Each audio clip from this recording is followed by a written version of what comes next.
players, the number 5 seed has PBA Tour title and 2 regionals.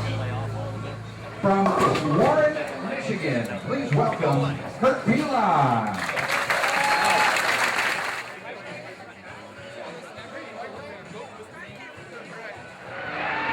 Mike Flanagan here at the PBA Lucas Oil Badger Open. I'm here with Kurt Pilon. Kurt, you haven't been on TV in a while. It's been a while. You've been out there grinding. What was it like to be back on TV today? I was on TV a couple of times, but they don't put those type of things on this type of program. So, but in this format that we bowled, which is bowling, I got off to a little rough start there, and we were trying to get the lanes to where we wanted them to be, and I just threw a couple bad shots to start, and then Haugen got off to a great start, threw some good shots, and I was behind 8 ball the whole way. So I was just trying to throw a couple good shots, make something of it, and kind of double there. And that was about the best I could do, and a couple other chunky ones. So it wasn't the greatest performance, which means I got to make another show. So I got to keep working my butt off. And honest to God, with having some of the Storm stuff behind me and different matchups that I can do with the help out here, I can keep working and I can get there again. Dale told me one time, it's not going to be the last show you bowl on. I'm going to live by that, and then work hard and get back again. Well, we're proud of you, Kurt. We're really happy to see you make a telecast. Keep doing those scorebox. Really appreciate it. I appreciate it. It's great. Thanks for everything. And standing here with me also, Ballard Jr., tour rep here for Storm. Tell us a little bit about what you saw from Kurt today and this week bowling.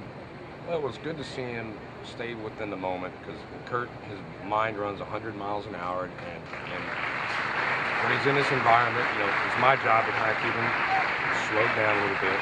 But like today, he did what he wanted to do. He took out a ball with 360 grit on it, earned him a spot, moved left of it, and it just seemed like, at the very beginning, chunky's a good word. Chunky, I don't know if I would use chunky. He said he had his pacemaker cranked up. I think it was cranked up just a little bit too high, and I really was going to want to kind of hit him in the chest and say, slow down.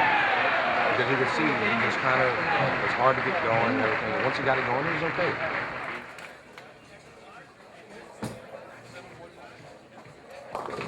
Mike Flanagan here with Randy Pedersen. Let's talk a bit about the Badger today, Randy. What did you see from the booth as far as the Storm bowling balls going down the lane?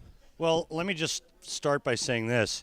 If the tournament was called the Honey Badger, nobody would have beaten Carolyn Dorn Ballard, and I mean nobody. So from Storm perspective here, we had Aaron Lawrence, we had Kurt Pilon, and we also had Michael Haugen Jr. What did you see from those guys without the Honey Badger here? Well, I saw Kurt unfortunately struggle a bit. It's been a long time for him since he's been on television, and so that was to be expected. Made some good shots. I think he was throwing a Defiant Soul for a bit, and when he made good shots, he made it look good. Haugen looked great coming out of the gate. I think there was a lot of people surprised at how well he bowled on the long pattern. I think most people would have slated him to be more competitive on the shorter pattern because of how straight and how fast he throws it, but he obviously did a great job on the 52-foot pattern, and it looked like he was in for a big day. And then all of a sudden he lost his ball reaction. I think Aaron showed a lot of. I think he showed a lot of people that you're going to be seeing a lot of that young man. I think he's got a lot of moxie. I think he's got a great mental game. His game looks real simple, and a lot of times it's those type of simplistic games that really pay big dividends. And I think I'm just going to go out on a limb and say we haven't seen the last of Aaron Lawrence. Yeah, you heard it here first from Randy Pedersen. We got 3 great Storm staffers that made the show.